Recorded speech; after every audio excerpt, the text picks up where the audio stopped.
the inevitable working of God. The story of Israel's bondage in Egypt demonstrate that God works in his own time. In the providence of God, he did not deliver them in their first cry of bondage. Israel wanted immediate action, but God works in his own timing. For hundreds of years, he allowed the people to multiply. Then he selected and prepared a leader. The old saints used to sing a song that you can't hurry God. You just gotta wait. You have to trust him and give him time no matter how long it takes. He's a God that you can't hurry, but he'll be there, don't you worry. He may not come when you want him, but he'll be there right on time. Have I got a witness here? Well, my brothers and sisters, time does not erase God's providence. God may appear silent at times, but he is always working. And what you have to remember is that all things work together for the good of them that love the Lord. It may not feel good, it may not look good, it may not seem good, but I want you to know that God is working for your good. And then, my brothers and sisters, you've got to understand that God's providence will withstand any assaults. During the times of assault, the enemy seemed stronger than God. To the Israelites, the Pharaoh seemed like he was greater than Jehovah. However, a further investigation into the providence demonstrates that God is stronger than any enemy. Note the assault of the enemy. Pharaoh's assault, help me Holy Ghost, was on Israel by permission. And that's where you must understand is that anything that happens to you, you must understand that it happens to you by permission.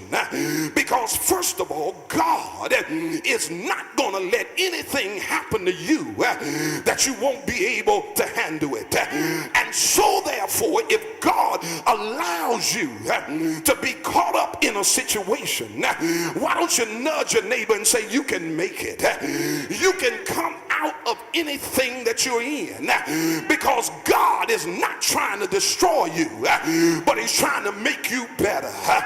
During the time of Pharaoh's persecution, the people groaned and questioned the strength of the Lord. Pharaoh used three methods to try to destroy Israel. First, he sought to break their spirit by making them slaves. And I don't care what you're going through, don't let anybody break your spirit. I came to tell you, no professor in school, no supervisor on your job, no man, I don't care if he looks like Denzel Washington, no woman, I don't care if she's 36, 24, 36, don't let them break your spirit. Tell somebody, be strong. Second, he sought to persuade Hebrew wives, the Hebrew midwives, to betray their own blood. He attempted to cause them to be disloyal to their people. But tell somebody, remain loyal. And third, he attempted to destroy all the male children born to the Hebrews.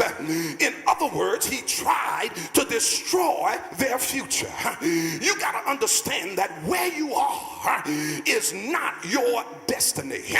And so because it's not your destiny, the devil realizes that God is empowering you to go a little bit higher. And don't let the devil make you abort your future by hearing him say you can't make it. Tell somebody else, protect your future. And And so without a doubt, Pharaoh's power seemed preeminent, but note the power of God.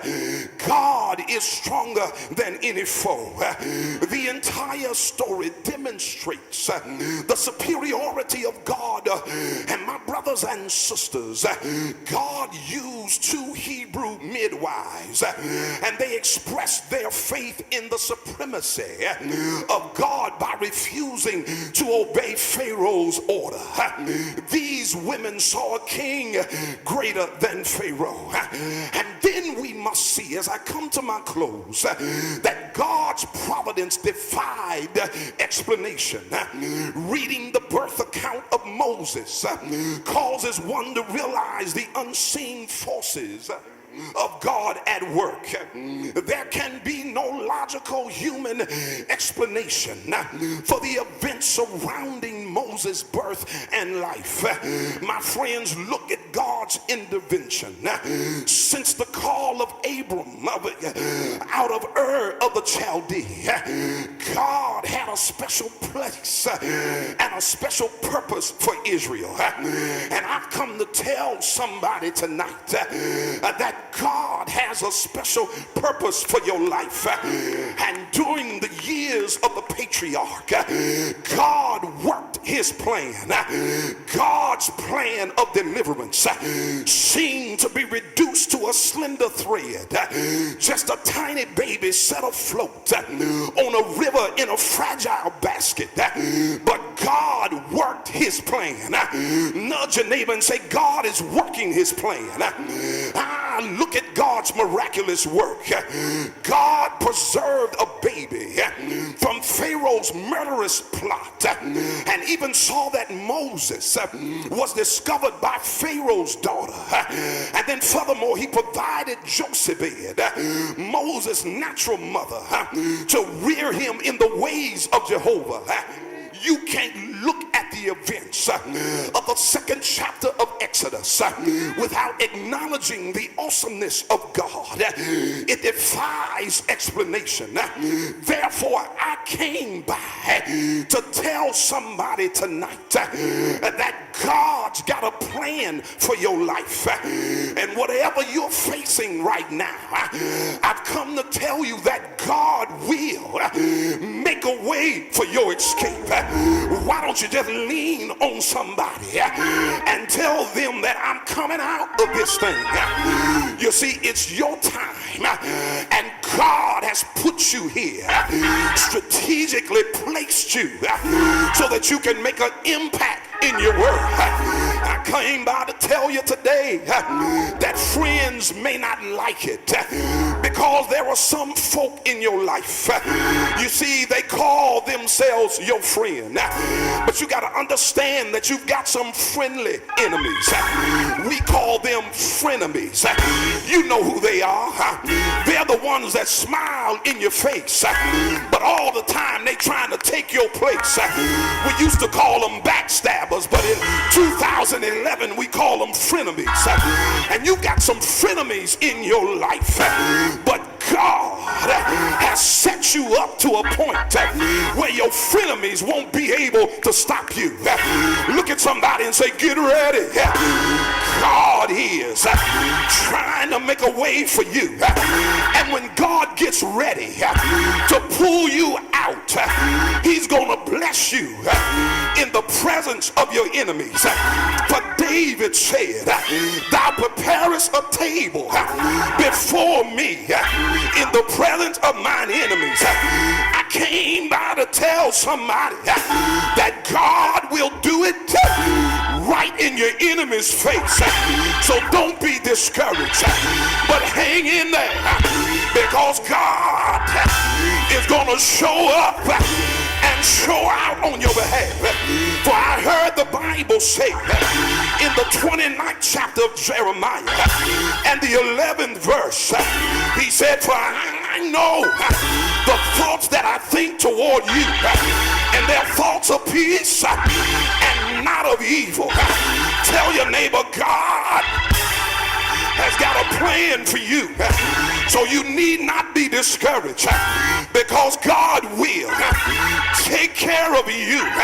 So start shouting and praising the God of your salvation. My friends, it's time to give God some praise, because God said that I didn't forget what I promised you.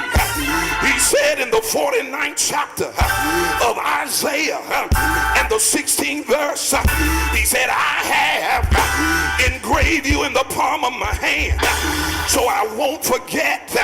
So I came